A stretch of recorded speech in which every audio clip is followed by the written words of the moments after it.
Hey guys, welcome to Boxing Squared for boxing news and views from around the internet. Welcome to part 2 of the Deontay Wilder Do Your Research project. In part 1, I covered off Wilder's brief amateur career, his rise over the first 5 years of his professional career, and that covered the first 28 wins. If you haven't watched that episode, a card is on screen now and I will also link to it at the end of this video. But to recap, why am I doing this series?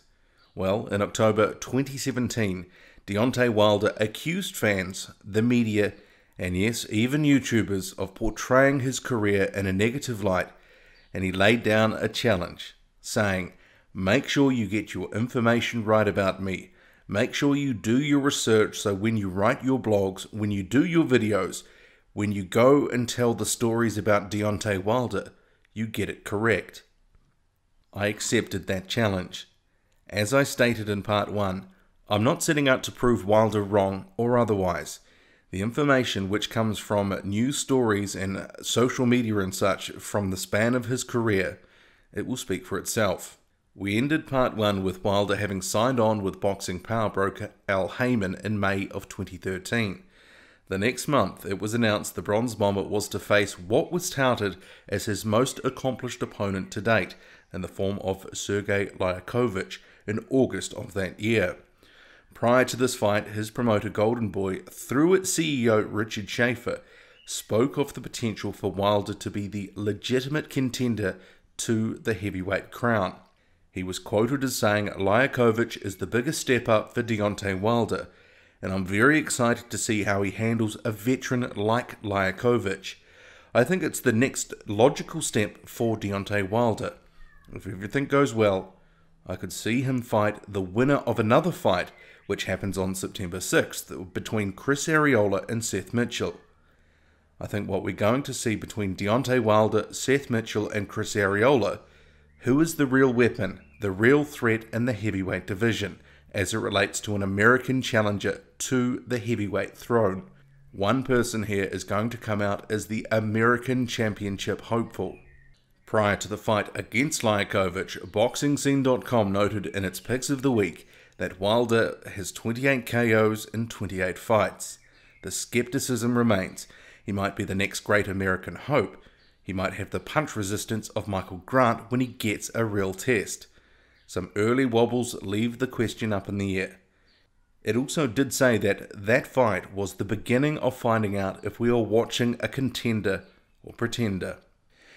In the end, Wilder proved he was a contender, barely breaking a sweat with a brutal first-round knockout which left Liakovich on the ground twitching and writhing uncontrollably for a brief moment.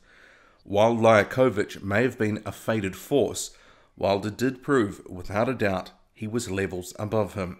In a news release after the fight, Wilder stated, I'm just blessed with tremendous power. I don't depend on it, but it is there. I think my real secret isn't power, it's my speed. I think people hear about all my KOs and tend to overlook that. Wilder was also quoted by the media as saying, I think all my KOs are helping me get a lot of people's attention. And I love that. I embrace it. I think more people are now starting to feel that maybe I can be the guy who brings the heavyweight title back to America. Honestly, I would love to be that guy. The boxing media and fans wanted to see more, but some just weren't ready yet to go all in on Wilder, with boxing writer David P. Griezmann saying, we've become highly skeptical of every prospect who is hyped, whose undefeated record and knockout power seems like it could be a credit to the matchmaking rather than to the man himself. We've placed a heavy burden of proof upon fighters. The answer to our questions will come only once Wilder is allowed to try prove himself against the top tier of heavyweights. Wins over them would win us over. Wilder did what he was supposed to do. It was another knockout for his highlight reel. A win that has people talking and debating and wondering whether he will be the next Mike Tyson or the next Michael Grant. For now, it does not matter whether Wilder actually has the goods. For now, there will remain the suspicion that he is too good to be true. A couple of weeks after the Liakovich fight, Wilder again joined a David Haye training camp in the role of a sparring partner. Hay was again complimentary of Wilder's abilities and how he was developing, saying, "I followed Deontay for most of his career, ever since we first sparred in 2010, and I've been so impressed by his progress. He seems to get better and better every time I see him fight, and just as people start expecting his knockouts to dry up, he keeps knocking opponents down. He has genuine one-punch power, and that's an exciting thing for the heavyweight division." Wilder's 30th fight was then scheduled for late October 2013 against the 21-10 journeyman Nikolai Further. In the days before that fight, Wilder was increasingly bullish in the media about his future title aspirations, telling Box Nation, "I'm thinking early to mid next year. We're trying to line it up now. At the moment, I'm ranked number 3 by the WBC, so we're in planning right now. I'll fight whoever they put in front of me." Everyone has weaknesses. The Klitschkos have weaknesses as well too. It's just up to the fighters to find them when they're in the ring. It's always shorter fighters fighting them. That's one thing I don't understand. But when the shorter fighters are in the ring with them, their whole objective is to get in the inside and try throw overhands. You just can't have one plan when going in with them. Deontay Wilder is the next heavyweight champion of the world, the next undisputed heavyweight champion of the world. I feel the heavyweight division will be restored. These things move in cycles. I'm a traveller, a global fighter. I'll fight anywhere all over the world, and that's how you become legendary. You become legendary not by being afraid to go into enemy territory when the time comes or when duty calls. BoxingScene.com posed a question to Wilder before the Further fight, asking, "How important is it that it passes to you directly from the Klitschkos, or are you okay with waiting for them to retire?" Wilder's response, No, I want them. I don't want them to retire. I'm ranked number 3 for the WBC now. That's why I'm hoping that after this fight we try to do something." The follow-up question was, "Vitali's the WBC title holder. Do you prefer him over Vladimir?" Wilder, "It doesn't matter. I want them both." The Further fight went as planned, with Wilder taking care of him in 4 rounds. The Further fight went as planned, with Wilder taking care of him in 4 rounds. As so often happens in boxing, as a prospect rises to the ranks of a legitimate contender, the number of fights they have every year starts to level off. The Further fight would be Wilder's 4th and last fight for 2013. It broke a 3-year stretch where he notched up 6 wins in each year. It was around this time that speculation was growing that Vitaly Klitschko would step back from boxing and vacate his WBC belt. He had already pulled out of an expected fight with Stavern due to injury, and his last fight had been against Manuel Cha a year earlier in September 2012. After the Further fight, Golden Boy's Richard Schaefer stated his goal is to have Deontay Wilder in his next fight for the WBC Heavyweight Championship against Stavern, and after that go for Vladimir Klitschko, unify all the titles and then become the undisputed champion of the world. That was the plan, that is the plan, and I plan to do everything in my power to get it done. Other fighters were also interested in testing the Bronze Bomber's chin, among them longtime protagonist Tyson Fury and Derek Chisora. The eventual retirement of Vitaly Klitschko in December 2013, it had many of the WBC's top-ranked fighters jockeying for a shot at the open belt. Deontay Wilder, at 3rd in the rankings, was one of the names seriously in the frame to contest the vacant belt. But ultimately, the WBC ordered the number 1 and number 2 ranked contenders, Stavern and Chris Arreola, fight for the belt. That was a relief to heavyweight contender Tyson Fury, whose rivalry with Wilder was growing. The Gypsy King told media, "Deontay Wilder, he thinks he's going to get somewhere. If Deontay Wilder gets a shot at that WBC belt before me, then boxing is definitely corrupt and bent. He's still a nobody. His last fight was against Nikolai Further, who I beat 3 years ago. He's fighting people in his 30th pro fight that I was fighting in 12 fights. Why would he deserve to fight for the heavyweight title in front of me when he hasn't won an eliminator contest or nothing? He fought a lot of bums, 30-0, and now he wants to fight for the world title. Wilder's next opponent would be against the then highly regarded 36-1-1 Malik Scott in Puerto Rico in March 2014. Golden Boy's Richard Schaefer, before the bout, exclaimed that no matter where he goes, Deontay Wilder quickly makes fans because of his winning personality, his charisma outside of the ring, and then of course because of his skills inside the ring. On that night in March 2014, it was Malik Scott who drew the ire of fans in the arena after his first round knockout at the hands of Wilder. With replays showing, Scott wasn't hit anywhere near flush. So while the knockout drew some questions about Scott's character, it was the best win on Deontay Wilder's record to that point. In May 2014, Bermane Stiverne beat Chris Arreola to claim the WBC belt. But any dreams that he had of unifying the division with Vladimir Klitschko, which was his stated goal, they were squashed by the WBC immediately, who made Wilder the mandatory challenger.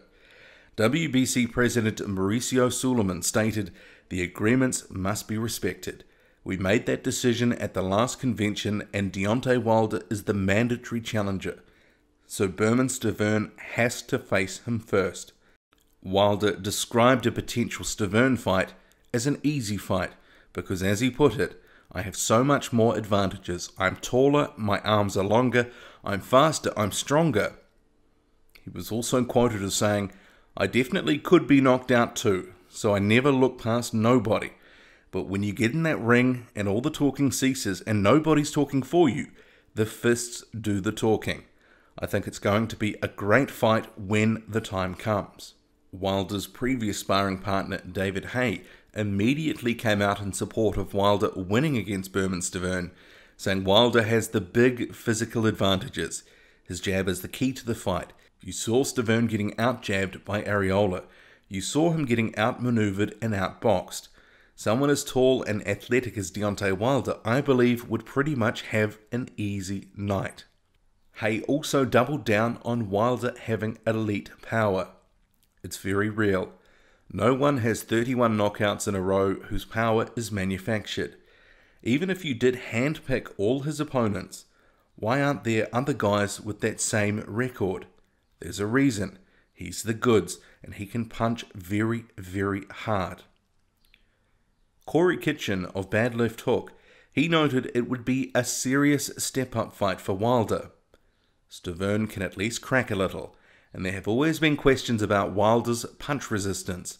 We haven't seen him tested yet, and he would have a serious height advantage over Stiverne, but it would be a real fight. As discussions for the fight started to drag on, Wilder remained confident, telling the Tuscaloosa News, "Stiverne is not going to be able to touch me. I'm going to show people. I'm predicting a first-round knockout." In a radio interview the next month in June 2014, the Bronze Bomber said of Stiverne, "I know he's scared now. I hope he has nightmares about me each and every time. He better be sleeping with that belt up by his pillow because when the fight time comes, I'm going to take that off him and he ain't going to have to worry about it no more." The Tuscaloosa native also exclaimed on fighting for the WC belt that Deontay Wilder will be fighting for that belt. A date, we don't know yet, it's coming soon. Still working on it. If Klitschko wants the belt, he's going to have to go through me to unify it. I think people want to see more a Deontay Wilder versus Klitschko than a Stiverne versus Klitschko. But Bermane Stiverne, he was having none of it, saying, "Where I'm from, talk is cheap. And where I'm from, they always taught me since I was young, don't open my mouth unless I'm sure I'm going to do something. And I talk in the ring." His prediction is his opinion, but it only matters when the bell rings. That's a different story. His first real fight will be me, and he'll actually have someone who throws punches back. In July 2014, Stiverne also declared Wilder's increasing amount of trash talk was not getting under his skin. "I think he's funny. Maybe he should think about doing a comedy act after I beat him. He's like a little kid who needs attention, so he keeps opening his mouth. But negotiations were going nowhere fast, and the WBC began making rumblings that in mid-August 2014, if there was no progress, it might have to order the fight.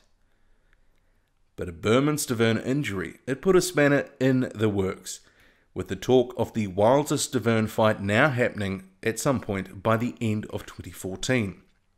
This development, and the fact Wilder only had 5 rounds of boxing under his belt for that whole year, it made the Bronze Bomber opt for a stay-busy fight. He told the Tuscaloosa News, "I wanted to take the risk. I feel like it was good to stay active. We don't take any fighter for granted, no matter what their record is or their capability. When we're in the ring, we take them as if they are the champion. Same with this fight, we are taking it very seriously. Even though it's not a title fight, we're fighting as if he is the champion." That stay-busy opponent would, closer to the fight, be named as well-travelled journeyman Jason Gavin, who had a 25-16-4 record.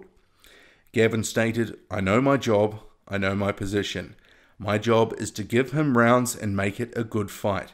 My job is to put on a show for the fans. At the end of the day, I'm going to put on a show for my fans. Whatever happens, happens." But when they met in August 2014, Wilder dominated Gavin in the stay-busy fight, and a vicious right hand had Gavin on the mat in the 4th. While he managed to survive more punishment in the same round, he ultimately retired on a stool after it.